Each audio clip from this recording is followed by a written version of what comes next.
अस्सलाम वालेकुम नाज़रीन, मैं हूँ इरफान इम्तियाज़ और आज के इस व्लॉग में बात करेंगे कि इस वक्त पाकिस्तान का हर शहरी 3,25,000 का मकरूज़ हो चुका हुआ है। वो कैसे? क्योंकि मुल्क इस वक्त पाकिस्तान का जो मुल्क है इस वक्त 81,000 अरब के कर्जे से दो चार है। और अंदाज़ा लगा लीजिए महंगाई का तूफान, ऊपर से इतने बड़े लेवल के जो कर्ज हैं वो पाकिस्तान ने उठा रखे हैं और पाकिस्तान इस वक्त इतना बड़ा मकरूज है वो हो चुका हुआ है। बात करेंगे पाकिस्तान का जो मजमूई कर्जा है इस वक्त 81,000 अरब रुपए से जायद हो चुका हुआ है।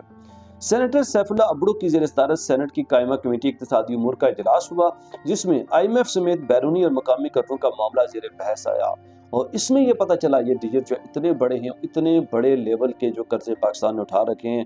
और इजलास के दौरान इक्तिसादी उमूर डिवीजन के हुकाम ने ब्रीफिंग देते हुए बताया कि पाकिस्तान पर मजमूई कर्जा 81,000 अरब रुपए है, कि जिनमें से 26,000 अरब बैरूनी और 55,000 अरब मकामी कर्ज हैं।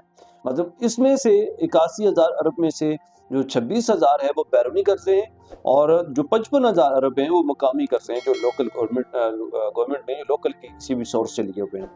हुकाम ने कहा कि 25 करोड़ की आबादी के हिसाब से फीकस अगर कर्ज लगाया जाए तो 3,25,000 रुपये बनता है फीकस, और यूं हर पाकिस्तानी 3,25,000 रुपये से ज्यादा का मकरूज है। मतलब अंदाजा करें कि एक शख्स के पीछे 3,25,000 ने कर्ज ले लिया हुआ है।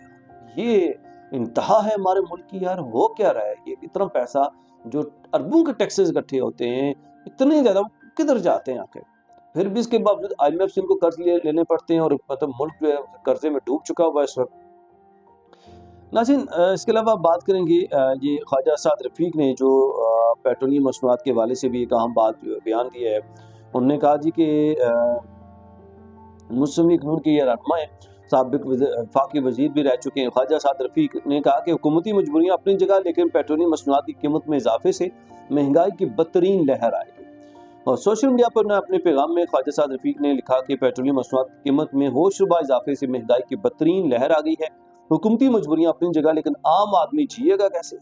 बिल्कुल ठीक कहा है ख्वाजा साद रफ़ीक ने। और ये जो हालात हैं, देखिए इससे ज़्यादा सबसे ज़्यादा जो इफेक्ट पड़ता है वो किस पे पड़ता है? पेट्रोल आप आर्जी महंगा भी कर देते हैं, जैसे मैंने पिछले व्लॉग में बात की है। पेट्रोल भी महंगा हो जाता है, बाद में आप उसको कंट्रोल कर लेते हैं, अगर हालात बेहतर होते हैं तो आप पेट्रोल की प्राइसेस कम भी कर देते हैं। लेकिन हमारी जो कौम है, हमारे जो लोग हैं, इतने ईमानदार हैं कि एक बार जो चीज़ जिसको टच कर दे डिजिट को ना, उसे नीचे लेके जाते हुए उनको मौत पड़ जाती है, मौत तकलीफ हो जाती है। कि मतलब आप रोज़मर्रा इस्तेमाल की चीज़ें देख लें, जब पेट्रोल कम होता है तो उनको मौत पड़ जाती है नीचे करते हुए प्राइसेस। और जैसे कि पता नहीं कहते ये नहीं कि हमारे फिर उनके और खर्चे निकल आते हैं।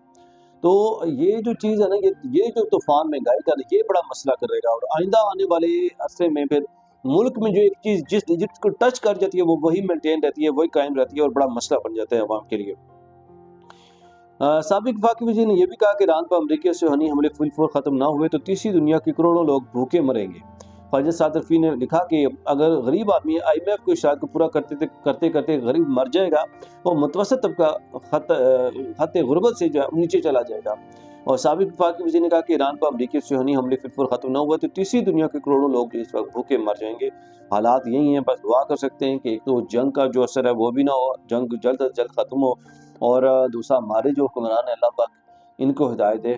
आपकी सवाल से क्या राय है? कमेंट सेक्शन में राय का इज़हार करना ना भूलिएगा। इजाज़त दीजिए। अल्लाह।